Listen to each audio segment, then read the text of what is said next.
අප mid range price එකට almost flagship level එකේ smartphone එකක් හොයන කෙනෙක් නම් Redmi Note 14 Pro Plus කියන්නේ ඒකට හොඳම option එකක්. මේකේ කලින් අවුරුදු Redmi Note 13 Pro Plus එකට සාපේක්ෂව design එක, durability එක, display එක, camera එක, AI, battery මේ කියන හැම පැත්තෙම improvements කරලා තියෙනවා. හැබැයි මේගොල්ලෝ මේක රුපියල් 1,29,999කට ලබා දෙනවා. ඉතින් මේක මේ කියන තරම් almost flagship level එකේ smartphone එකක් නම් කොහොමද මේගොල්ලෝ මේක මේ price එකට දෙන්නේ? අනිත් එක මේක මේ කියන තරම් හොඳයි නම් මේකේ අඩුපාඩු කිසි දෙයක් නැද්ද? මේ හැම දෙයක්ම මේ වීඩියෝෙන් අපි කතා කරමු.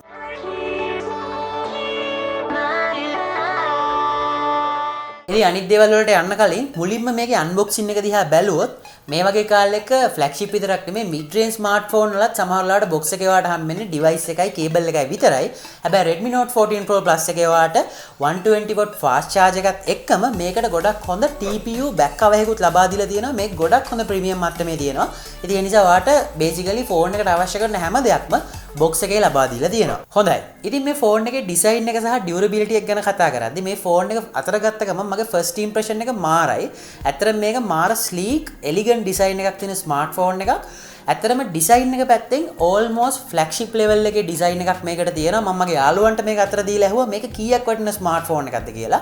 ඒගොල්ලෝ almost flagship ඒ කියන්නේ රුපියල් ලක්ෂ 2.5ක් 3ක් වගේ price එකක් තමයි මේක ගැන කිව්වේ මේ phone එක ගැන දන්නේ නැති අය. ඉතින් ඇත්තටම මාරම හොඳ design එකක් තියෙනවා. මම හිතන්නේ Redmi Note series එකේ ඒගොල්ලෝ මේ තාක් design කරලා තියෙන හොඳම design එක සහ හොඳම premium materials use කරලා තියෙන device එකක් තමයි Redmi Note 14 Pro Plus එක කියන්නේ. ඒ වගේම මේකේ මේ තියෙන 3D curve display එක නිසා අතට මාර පහසුවෙන් මේක අල්ල ගන්න පුළුවන්. ඒ වගේම මේක මේ frame එකත් එක්ක මාර seamless විදිහට මේ integrate කරලා තියෙනවා. ඉතින් ඒ නිසා මේ phone එකේ මාර හොඳ design එකක් තියෙනවා. ඒ වගේම මේගොල්ලෝ මේකට සඳහන් කරන all star durability එකක් තියෙනවා කියලා. ඇත්තටම මේගොල්ලෝ මේ පාර මේකේ හැම aspect එකේම durability එක ගැන හිතලා තියෙනවා. මේකේ back එකට Gorilla Glass 7i කියන protection එක දීලා තියෙනවා. ඒ වගේම මේකට aluminium frame එකක් තියෙනවා. ඒ වගේම මේගොල්ලෝ සඳහන් කරලා තියෙනවා මේකේ internal core එකට stainless steel mix වුණු core එකක් තමයි use කරලා තියෙන්නේ කියලා. ඉතින් ඒ නිසා මේක ගොඩක් durable කියලා සඳහන් කරනවා. ඒ වගේම YouTube එකේ වගේ ගියොත් ඔයාලට videos බලා ගන්න පුළුවන්. ඕන තරම් මේ phone එක උඩ ඉඳන් අතාරින්න පොළවේ ගහන videos තියෙනවා. ඉතින් ඇත්තටම durability එක අතින් design එක අතින් සෑහෙන්න improve කරපු මේ දක්වා release කරලා තියෙන හොඳම smartphone එක Note series එකේ කියලා මේක හඳුන්වන්න පුළුවන්කම තියෙනවා. ඉතින් මේ ස්මාර්ට්ෆෝන් එකේ performance ගැන කතා කරද්දී මේකට තියෙන Snapdragon 7S Gen 3 කියන chipset එක. ඉතින් කලින් අවුරුද්දේ ඒගොල්ලෝ පාවිච්චි කරලා තිබි MediaTek chipset එකක්. හැබැයි මේ පාර ආපහු Snapdragon වලට මාරු වෙලා තියෙනවා. මේ කාලේ යන trend එක තමයි AI. මේ chipset එක AI වලට මාරු විදිහට support කරනවා. ඊට අමතරව camera එකේ color science, ඒ වගේම portrait වල bokeh effect එක, colors reproduce කරන එක මේ හැම දෙයකටම සෑහෙන support කරන chipset එකක් නිසා Snapdragon එකට මාරු වෙලා තියෙනවා. ඇත්තරම මම මේ chip එක තියෙන speed එක compare කරලා බලන්න ඕන නිසා flagship එකක් එක්ක අපි එදිනදා පාවිච්චි කරන applications ටිකක් open කරලා බලලා test කරලා බැලුවා. ඉතින් මේකේ result එක මම මේ වීඩියෝ එකේ කිව්වොත් ඔයා පිළිගන්න එකක් නැහැ. ඒ නිසා මම ඒකට short එකක් create කරා. ඇත්තරම සමහර application flagship එකට වඩා ඉක්මනට මේ smartphone එකේ open වෙනවා. ඉතින් ඔයාලට මේ short එක පල්ලා description එකේ තියෙන link එකෙන් ගිහින් බලන්න පුළුවන්. කොහොමත් ඒ නිසා මම හිතනවා එදිනෙදා වැඩ කටයුතු වලට සෑහෙන හොඳ device එකක් කියලා. සාමාන්‍යයෙන් අපිට application එකක් open කරගද්දී ඒ වගේම scroll කරද්දී මේ හැම දෙයකදීම සෑහෙන හොඳ මට්ටමක මේකේ බලා ගන්න පුළුවන්කම ලැබුණා. ඒ වගේම විශේෂයෙන් ඒගොල්ලෝ සඳහන් කරනවා මේක ඒගොල්ලෝ cooling සෑහෙන improve කරලා තියෙනවා කියලා. ඒ නිසා gaming වලදීත් ඔයාලට කිසිම ප්‍රශ්නයක් නැතුව game සෙල්ලම් කරලා බලන්න පුළුවන්කම මේ smartphone එකේ ලැබෙයි. ඊට අමතරව මේකේ ඔයාලට 8GB සහ 12GB RAM එකකුත් ඒ වගේම 256 හෝ 512GB storage option වලුත් බිලදී ගන්න පුළුවන්. මේකේ storage එක UFS 2.2 කියන storage එක තියෙන්නේ. ඒක කලින් අවුරුද්දකට සාපේක්ෂව ගත්තාම පොඩි downgrade එකක් විදිහට හඳුන්වන්න පුළුවන්. හැබැයි මම මේක open කරලා බැලුවා කියන්නේ සාමාන්‍ය files access කරන speed එක, photo එකක් open කරන speed එක පොඩ්ඩක් test කරලා බැලුවා. මට එතනදී නම් කිසිම අඩුපාඩුවක් දැනට බලා ගන්න හම්බුනේ නැහැ. ඉතින් අපි මේකේ performance ගැන කතා කරද්දී AI ගැන සඳහන් කරානේ. ඇත්තටම AI ගැන කතා කරද්දී මේගොල්ලන්ගේ flagship smartphone එක මීට දවස් කිහිපයකට කලින් release වුණා. ඒ තමයි Xiaomi 15 Ultra එක.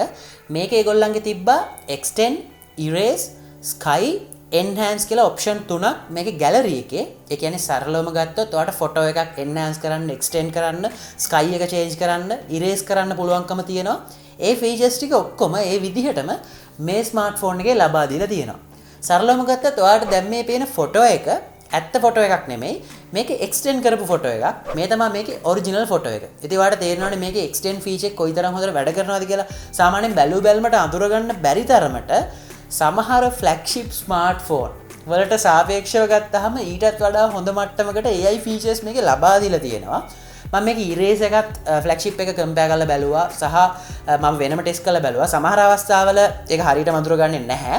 හැබැයි ගොඩක් දුරට මේ AI features mid Range phone එකක තියෙන එකම මාර ඉම්ප්‍රෙසිව්. ඇත්තටම සෑහෙන වැඩ කොටසක් මේකෙන් කරගන්න පුළුවන්.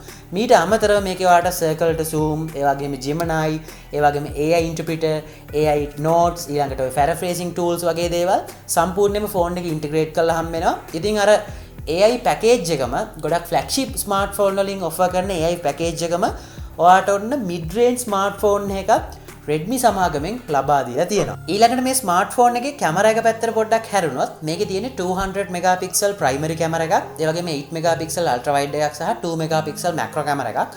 මේක සරලවම ගත්තොත් කලින් අවුරුද්දේ සෙටප් එකම තමයි ලබා දීලා තියෙන්නේ. හැබැයි මම කලින් කිව්වත් වගේ මේ චිප්සෙට් එක AI RemoSic ඇල්ගොරිතම්ස් වලට සපෝට් කරනවා.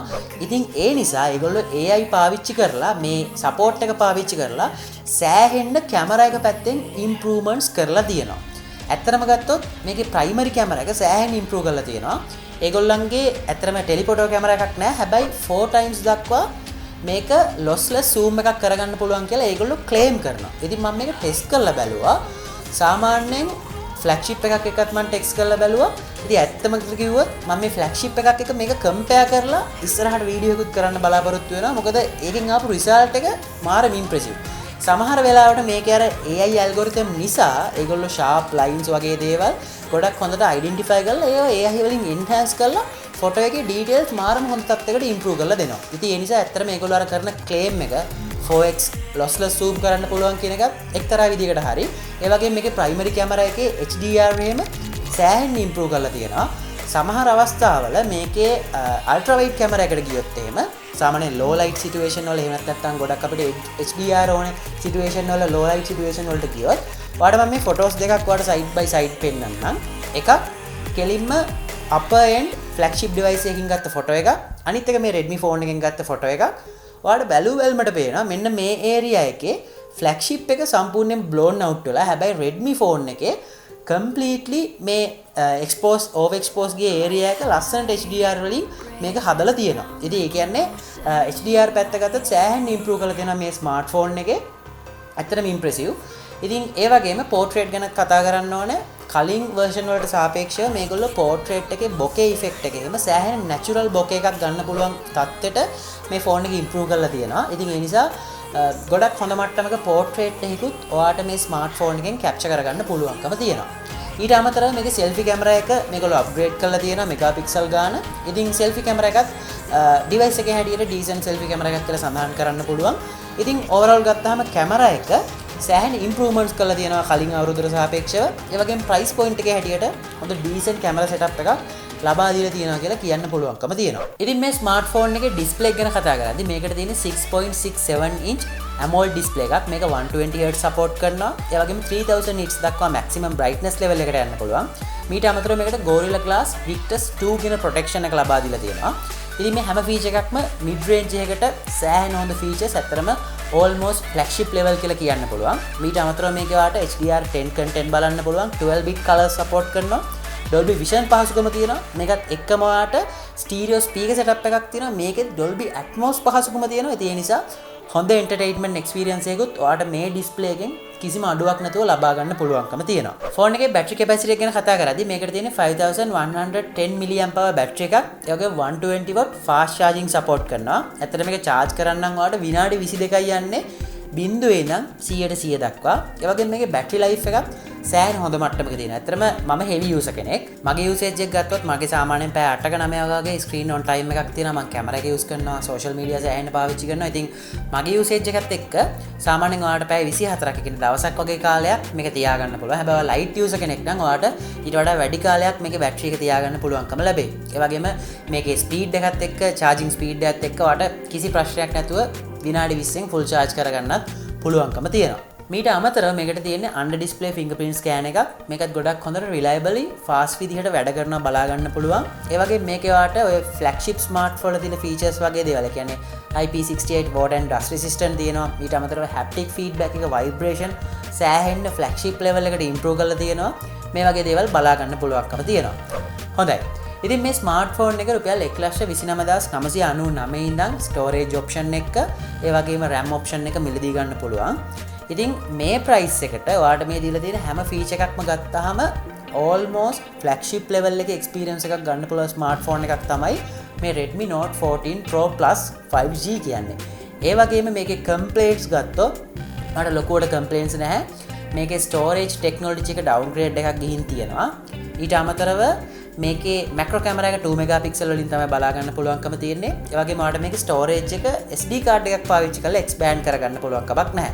හැබැයි මේකේ තියෙන ස්ටෝරේජ් ඔප්ෂන් උත් එක ගත්තාම නම් ඔයාලට අනිවාර්යයෙන්ම එහෙම අවශ්‍ය වෙන්නේ නැහැ. මොකද මේක පටන් ගන්නෙ 256GB වලින්.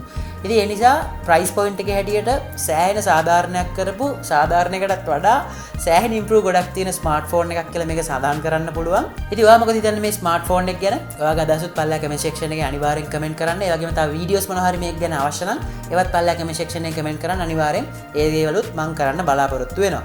ඒ වගේම මම මේ ස්මාර්ට්ෆෝන් එක ගැන ගොඩක් ෂෝට් කන්ටෙන්ට්ස් හදලා තියෙනවා. Instagram එකේ, TikTok එකේ, YouTube ෂෝට් වල මම ෆලෝ කරලා තියාගන්න. තවත් මේ වගේ වීඩියෝස් බලන්න SL Rev TV subscribe කරලා තියාගන්න. තවත් මේ වගේ අලුත් වීඩියෝ එකක් හැමෝටම ඔයාලා හැමෝටම සුබ දවසක්. ස්මාර්ට් විදියට ඉන්න.